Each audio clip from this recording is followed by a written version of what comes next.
Bangladesh cricket দল এবার Asia কাপে সুপার ফোরে জায়গা করে নিয়েছে। আর সেই যাত্রাটা কিন্তু একেবারেই সহজ ছিল না। গ্রুপ পর্বে নিজেদের শেষ ম্যাচে আফগানিস্তানের বিপক্ষে শ্রীলঙ্কার দুর্দান্ত লড়াই বাংলাদেশের ভাগ্য খুলে দিয়েছে। বলা যায় লঙ্কানদের প্রাণপণ লড়াইয়ের কারণেই টাইগাররা সুপার ফোরে জায়গা করে নিতে পেরেছে।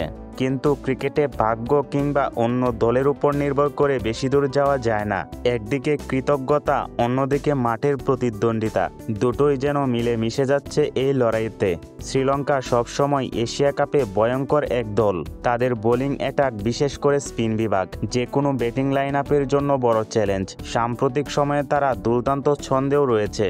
অন্যদিকে বাংলাদেশ এখনও পুরোপুরি সেরাটা দিতে পারেনি। ব্যাটিংয়ে ধারাবাহিকতা নেই। তবে শেষ ম্যাচে যেভাবে আফগানদের ধরাশায়ী করেছে তাতে ভরসা করতেই পারে টাইগার ভক্তরা। এই ম্যাচে সবচেয়ে বড় চ্যালেঞ্জ হবে শ্রীলঙ্কার শক্তিশালী ব্যাটিং লাইন আপ থামানো। কুশাল মেন্ডিস, কুশাল পেরেরা বা পাতুম নিশাঙ্কার মতো ব্যাটাররা যদি ছন্দে চলে আসে, যে কোনো বোলিং আক্রমণকে ঘুরিয়ে দিতে সক্ষম। তবে টাইগারদেরও জয়ের বিকল্প নেই। সুপার ফোরে টিকে থাকতে হলে প্রতিটি ম্যাচই গুরুত্বপূর্ণ। তাই লঙ্কানদের বিপক্ষে ম্যাচটি শুধু গ্রুপের লড়াই নয়, বরং ফাইনালের পথে এগিয়ে যাওয়ার জন্য এক বড় ধাপ। বাংলাদেশ যদি টপ অর্ডারে ভালো শুরু পায় এবং শ্রীলঙ্কার স্পিন বিভাগকে সামলে উঠতে পারে, তাহলে ম্যাচের প্রতিদ্বন্দ্বিতাও জমে উঠবে।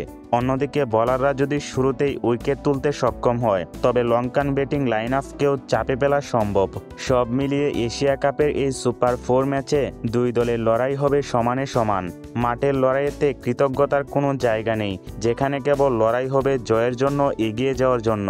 দেখা যাক টাইগাররা এবার কেমন করে সেই লঙ্কান চ্যালেঞ্জ সামাল দেয়।